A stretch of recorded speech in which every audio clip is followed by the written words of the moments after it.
माता की। देखिए, आपको सुनना है कैलाश चौधरी जी को, फिर रिचपाल जी को भी तो सुनना है ना आपको। तो मैं ज्यादा समय नहीं लूंगा। अभी प्रवेश वर्मा जी ने बोला, अच्छा दिलीप सिंह जी राणा साहब भी तो बोलेंगे, द ग्रेट खली आत्माराम जी। अब सबका नाम तो ले ही सकता हूँ, सब बैठे हैं, प्रियंका जी और मारा तो बीकानेर रवि किशन चौधरी कई दिन उड़ा है, तेजाराम जी भी उड़ा है, हाँ इन्हें बैठा सौमा। सबको प्रणाम करते हुए, मेरा एक गीत बहुत फेमस हुआ था मेरे चुनाव में, उस गीत को मैं यहाँ भी गाना चाहता हूँ। उसको कर दें क्या, गा दें क्या? बीकानेर में सुपर हिट रहा था, वो सुपर हिट रहा था, उसी में ही मेरा भाव आ जाएगा। उसमें है कि मोदी फिर आसे, हाँ लेकिन साथ में गाना पड़ेगा। गाओगे क्या? फिर आसी रे मोदी फिर आसी, फिर आसी रे मोदी फिर आसी, ओ तो 400 सितारे पार मोदी फिर आसी, ओ तो 400 सितारे पार मोदी फिर आसी। ठीक लगा क्या आपको? तो लोग पूछ रहा है कि क्यों आएंगे मोदी जी, तो इसमें कवि बोल रहा है, क्या बोल रहा है? धारा 370 था तो चुटकी में हटा दी, धारा 370 था तो चुटकी में हटा दी, भारत खानी देखा पाने धूल था चटा दी, भारत खानी देखा पाने धूल था चटा दी। अब सारे देश ने बेरो मोदी जी फिर आसी, अब सारे देश ने बेरो मोदी जी फिर आसी। अब कैलाश जी हम साथ हैं, लोकसभा में भी मंत्री परिषद में भी। लोग कहते थे धारा 370 तो हट ही नहीं सकती, कहते थे ना, कोई हटा के देखो खून की नदियां बह जाएगी, कहते थे, लेकिन मोदी जी ने चुटकी में ही हटा दी।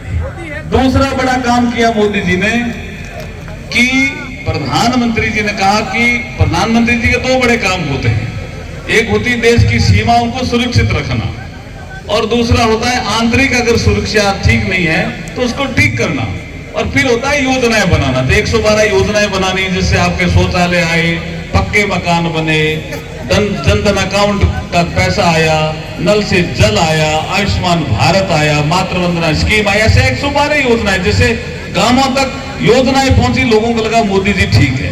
लेकिन देश की सीमाओं को सुरक्षित करने के लिए 2 ऐसे देश थे मोदी जी से पहले जिनको ये अधिकार प्राप्त था, एक था अमेरिका, दूसरा था इजराइल।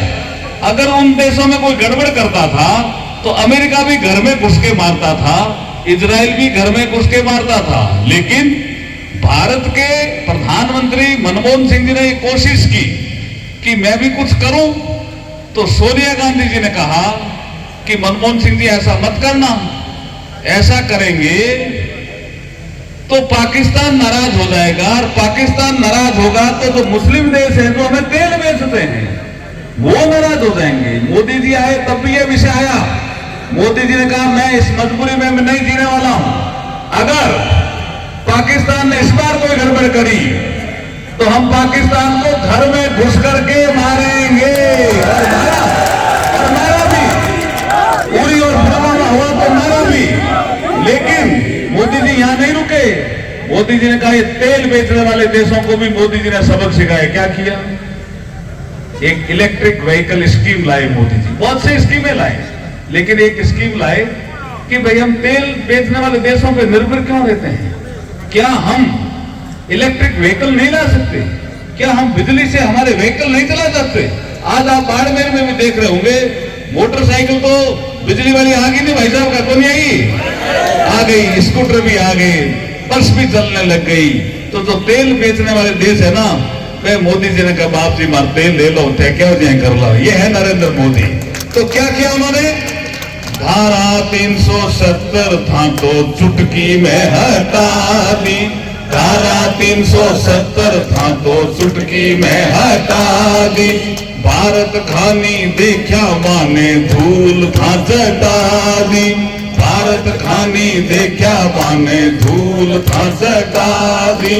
अब सारे देश ने बेरो मोदी जी फिर आसी, अब सारे देश ने बेरो मोदी जी फिर आसी रे मोदी ओहो फिर आसी रे मोदी फिर आसी। ओ तो 400 सीटार पार मोदी फिर आसी, ओ तो 400 सीटार पार मोदी फिर आसी। तो मोदी जी फिर आ ही रहा है तो भाई बाड़मेर का एमपी बीजेपी का होगा तब ज्यादा फायदा होगा ना, यही तो परवेश वर्मा जी कह रहे थे। आपके समझ में आई कि नहीं आई?